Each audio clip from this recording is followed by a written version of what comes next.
అందరికీ నమస్కారం. మరి ఈ నెల 15వ తేదీ నుంచి 26వ తేదీ వరకు జరిగినటువంటి 12 రోజుల కాళేశ్వర ముక్తేశ్వర ఆలయ దగ్గర త్రివేణి సంగమంలో జరిగినటువంటి సరస్వతి పుష్కరాల సందర్భంగా విచ్చేసిన భక్తులందరికీ కూడా శుభాకాంక్షలు తెలియజేస్తా ఉన్నాను, ధన్యవాదాలు కూడా తెలియజేస్తా ఉన్నాను. మరి ఈ పుష్కరాలు చాలా సాఫీగా ప్రశాంతంగా ఎంతో విజయవంతంగా జరగడం మాకు ఆనందాన్ని ఇస్తూ ఉంది.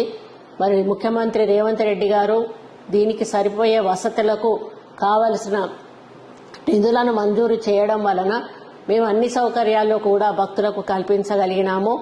అక్కడ స్థానిక శాసనసభ్యులు మంత్రి అయినటువంటి దుద్దిల శ్రీధర్ బాబు గారు ప్రత్యేక దృష్టి సారించి మరి దాదాపు 3 నెలల నుంచి కూడా కార్యక్రమాలు చేపట్టి భక్తులకు అన్ని సౌకర్యాలు కల్పించడం జరిగింది.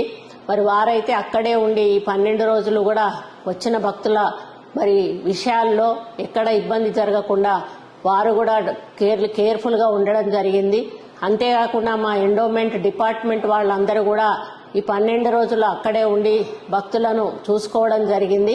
మరి ముఖ్యంగా ఈసారి ఇచ్చినటువంటి సరస్వతి హారతి కాశీ నుంచి వచ్చి మరి ఎంతో వైభవంగా నవరత్నాల హారతి అని చెప్పి వారు ఇచ్చినటువంటి హారతి ఏదైతే ఉందో అది అందరినీ కూడా ఆకర్షించింది. అది మన తెలంగాణకు మేలు చేస్తుందని కూడా నేను ఆశిస్తా ఉన్నాను.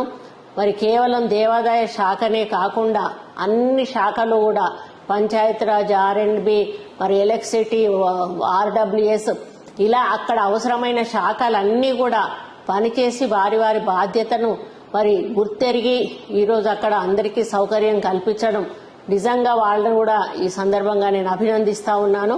మరి ఒక్కరోజు కూడా ఎవరికి ఇబ్బంది కలగకుండా అక్కడ అందరూ కూడా స్వామివారిని దర్శించుకొని పుణ్యస్నానాలు ఆచరించి మరి తిరిగి వెళ్లడం జరిగింది.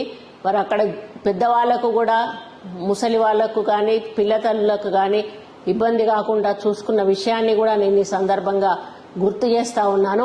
ఇంకా రాబోయే సమ్మక్క సారలమ్మ జాతర, గోదావరి పుష్కరాలు, కృష్ణా పుష్కరాలను కూడా ఇదే పద్ధతిలో అన్ని హంగులు ఆర్భాటాలతో భక్తులకు అన్ని సౌకర్యాలు అందించి ముందుకు నడుపుతామని తెలియజేసుకుంటూ ముఖ్యంగా ఇందులో భాగస్వాములైన ప్రతి ఒక్కరికి కూడా ముఖ్యంగా స్థానిక శాసనసభ్యులు శ్రీధర్ బాబు గారు, మంత్రి అయినటువంటి వారికి ప్రత్యేక ధన్యవాదాలు తెలియజేస్తూ మా ఎండోమెంట్ అధికారులను కూడా అభినందిస్తూ మరి ప్రతి ఒక్కరిని కూడా అభినందిస్తూ భక్తులకు మళ్ళీ ఒకసారి శుభాకాంక్షలు తెలియజేస్తూ మరి మీరందరూ కూడా హ్యాపీగా ఇళ్లకు వెళ్లి సంతోషంగా మరి ఇల్లు చేరుకున్నారని ఆశిస్తూ మరి ఆ స్వామివారి దయ మన తెలంగాణ మీద తప్పకుండా ఉండాలి.